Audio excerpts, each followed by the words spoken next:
Hello दोस्तों, आपका बहुत बहुत स्वागत है हमारे चैनल और आपके प्यारे चैनल साहित्य धारा पर।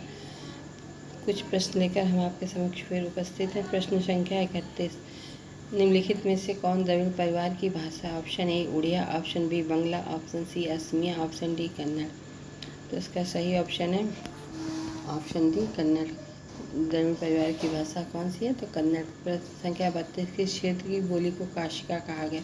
Option A Baswara, option B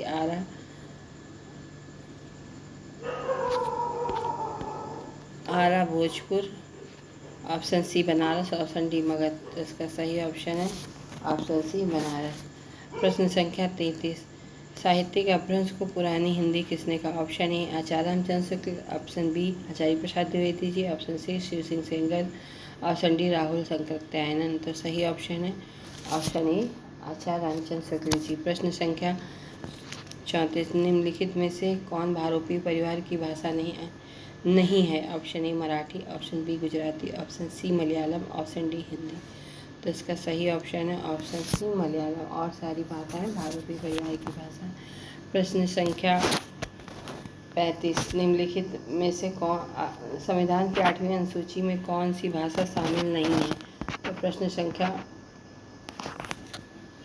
option A Bodo, option B Maithili, option C Bhojpuri, option D Dogri. तो इसका सही ऑप्शन है भोजपुरी नहीं है। प्रश्न संख्या 36। बिहारी उपभाषा वर्ग के अंतर्गत कौन सी बोली नहीं आती था? दोस्तों, नहीं वाले प्रश्न बहुत ही हमको कंफ्यूज करते हैं। तो इसमें नहीं जो शब्द होता है उसमें पहले तो एक कूला लगा लेना चाहिए हम लोगों को। Option A Bhojpuri, option B Bundeli, option C Magahi, option D Maithili. तो इसका सही ऑप्शन है ऑप्शन बी बुंदेली। प्रश्न संख्या 37। खड़ी बोली के लिए सुनील कुमार चटर्जी जी ने किस शब्द का प्रयोग किया? ऑप्शन ए जनपदी Hindustani, option B vernacular Hindustani, option C Kauravi, option D Rekhta. तो इसका सही ऑप्शन है ऑप्शन ए जनपदी हिंदुस्तानी। प्रश्न संख्या 39। निम्नलिखित भाषा रूपों और उनके प्रयोक्ताओं के साथ सुमेलित कीजिए। तो चलिए मिलाते हैं दोस्तों। दक्षिणी के हो गए ए कुतुबुशाह, दक्षिणी कुतुबुश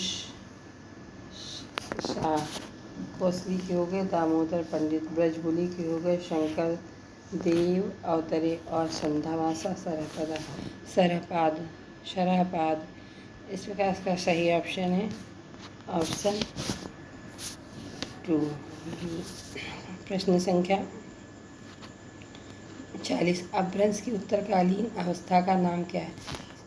option A Pali, option B Prakrit, option C Sanskrit, option D Avahatt. तो इसका सही ऑप्शन है ऑप्शन सी डी अवहट। ये भी जून 2010 में पूछा गया। प्रश्न संख्या 41। अपभ्रंश में कुल कितने स्वर? ऑप्शन ए 8 स्वर, ऑप्शन बी 12 स्वर, ऑप्शन सी 10, ऑप्शन डी 9। तो इसका सही ऑप्शन ऑप्शन ए 8 स्वर। प्रश्न संख्या 42। मगही किस प्रदेश की बोली है? Option A Madhya Pradesh, option B Bihar, option C Rajasthan, option D Chhattisgarh. तो इसका सही ऑप्शन है ऑप्शन बी बिहार। प्रश्न संख्या 43। भाषाओं के पारिवारिक वर्गीकरण का आधार क्या है? ऑप्शन ए रूप रचना, ऑप्शन बी ध्वनि, ऑप्शन सी इतिहास, ऑप्शन डी अर्थ।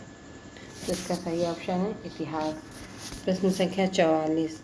ब्राह्मी लिपि के विकास का अनुक्रम है। ब्राह्मी लिपि के विकास का अनुक्रम ऑप्शन ए ब्राह्मी लिपि, ऑप्शन ए ब्राह्मी लिपि, गुप्त लिपि, कुटिल लिपि, देवनागरी लिपि, ऑप्शन बी कुटिल लिपि, ब्राह्मी लिपि, गुप्त लिपि, देवनागरी लिपि, ब्राह्मी लिपि, देवनागरी लिपि, गुप्त लिपि, कुटिल लिपि, देवनागरी लिपि, ब्राह्मी लिपि, कुटिल लिपि, गुप्त लिपि। तो इसका सही ऑप्शन है ऑप्शन ए।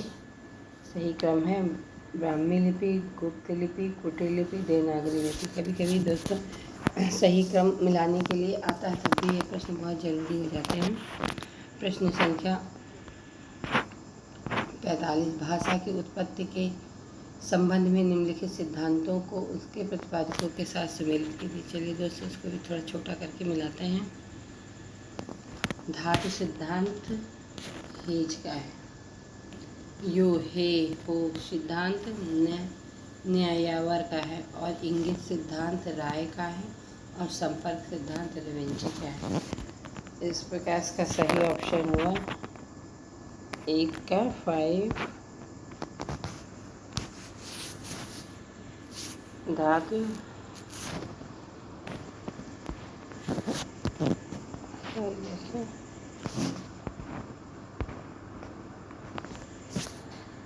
धातु सिद्धांत हेज, योहे सिद्धांत न्यायवर, इंगित सिद्धांत राय और संपर्क सिद्धांत रेवेंजे।